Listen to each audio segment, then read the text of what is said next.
ভয়াবহ গতি আর ক্ষিপ্রতার মিশেলে গড়া লোকটা গোলকিপারদের কাছে এক আতঙ্কের নাম। তার বিপক্ষে ম্যাচ জানলে গোলকিপারদের হাঁটু কাঁপাকাঁপি শুরু হয়ে যেত। তাকে আটকানো যে অসম্ভব। তার বিপক্ষে মাঠে নামার আগের রাত দুঃস্বপ্নের মতো কাটত গোলকিপারদের।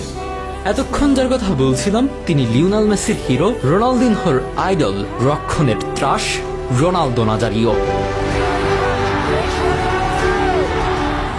সর্বকালের সেরা ফুটবলারদের কথা আসলে তর্ক হতে পারে, কিন্তু সর্বকালের সেরা স্ট্রাইকারের প্রসঙ্গ আসলে তাকে বিতর্কিতহীনভাবে সবার সেরা বলা যায়।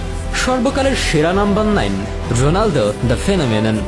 হয়তো ইনজুরি বাদ না সাধলে সর্বকালের সেরা স্ট্রাইকারের জায়গায় সর্বকালের সেরা ফুটবলার ট্যাগটা বিতর্কিতহীনভাবে লেগে যেত।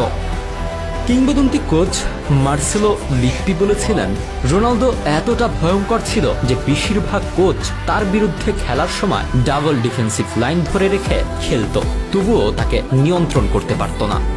ভিসেন্তে ডেল বস্ক বলেন অন্য কথা, রোনালদোর বিপক্ষে খেলার সময় তার বিরুদ্ধে পরিকল্পনা না করে ঈশ্বরের কাছে প্রার্থনা করাই উত্তম, কারণ রোনালদো চাইলে দুনিয়ার যে কোনো পরিকল্পনা বা মার্কিং ভাঙতে পারে।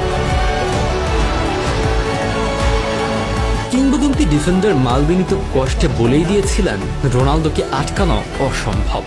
আর এই কিংবদন্তি গোলরক্ষক অলিভার কান রোনালদোর জার্সির সাথে ছবি তুলে ক্যাপশন দিয়েছিলেন, আমার দুঃস্বপ্ন। কি ছিলেন রোনালদো? হোসে মরিনহো বলেন, প্রতিভার আর ফুটবলের দক্ষতার কথা আসলে সর্বকালের সেরা হলেন রোনালদো। মেসি, ক্রিস্টিয়ানো রোনালদো কেন, পৃথিবীর আর কেউ এই দিক দিয়ে রোনালদোর পাশে আসতে পারবে না। কথাটা কি ভুল বলেছেন মরিনহো? একটু খুঁটিয়ে আসি চলুন। 16 বছর বয়সে পেশাদার ফুটবলের অভিষেক ম্যাচে করে বসান 5 গোল। প্রথম ম্যাচ দিয়েই চলে আসেন লাইমলাইটে। ওই মৌসুমেই সেরা গোলদাতা হয়ে ক্লাবকে ট্রফি জেতান। পরের মৌসুমে পাড়ি জমান ইউরোপে। ডাচ লিগে পিএসভির হয়ে গোলের রেকর্ড ভেঙে দলকে প্রায় সবকিছু জেতান। ইতিহাসের কনিষ্ঠতম খেলোয়াড় হিসেবে ফিফার বর্ষসেরা পুরস্কার ঘরে তোলেন। ইউসিএল এর লেভারকুসেনের বিপক্ষে তার অসাধারণ হ্যাটট্রিক দেখে কিংবদন্তি রুডলফ বুটলার বলেন, আমি আজ পর্যন্ত 18 বছরের কাউকে এমন ফুটবল খেলতে দেখিনি।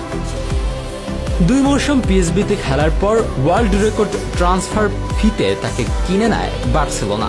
প্রথম মৌসুমেই করেন ক্লাব ইতিহাসের রেকর্ড 47 গোল। তার সাথে লা লিগা সর্বোচ্চ গোলদাতার পুরস্কার পিচিচি অ্যাওয়ার্ড। তখন কাতালান মিডিয়ায় তাকে নিয়ে লেখা হয়, পেলে ফিরে এসেছে। 1999 সালে হাঁটু ভেঙে যায়। 20 সপ্তাহ ছিলেন মাঠের বাইরে। ফিরে আসার কয়েকদিনের মধ্যে আবার হাঁটু ভেঙে যায়। এবার 2 বছরের জন্য মাঠের বাইরে চলে যান। তার ফুটবলে ফেরার আশা অনেকে ছেড়ে দিয়েছিল। সবাই বলে দিয়েছিল রোনালদো শেষ। অথচ রোনালদো শুধু ফিরেই আসেননি, বরং ফিরে এসে ইতিহাস তৈরি করেছিলেন। 2002 বিশ্বকাপে দলে ফেরেন এবং সর্বোচ্চ গোলদাতা হয়ে ব্রাজিলকে বিশ্বকাপ জেতান। কে বলবে এই লোক শেষ 3 বছর ক্যারিয়ার এন্ডিং ইনজুরিতে ছিল? অনেকে এই গল্প শুনলে বলবে যেন কোনো সিনেমার কাহিনী বলছি।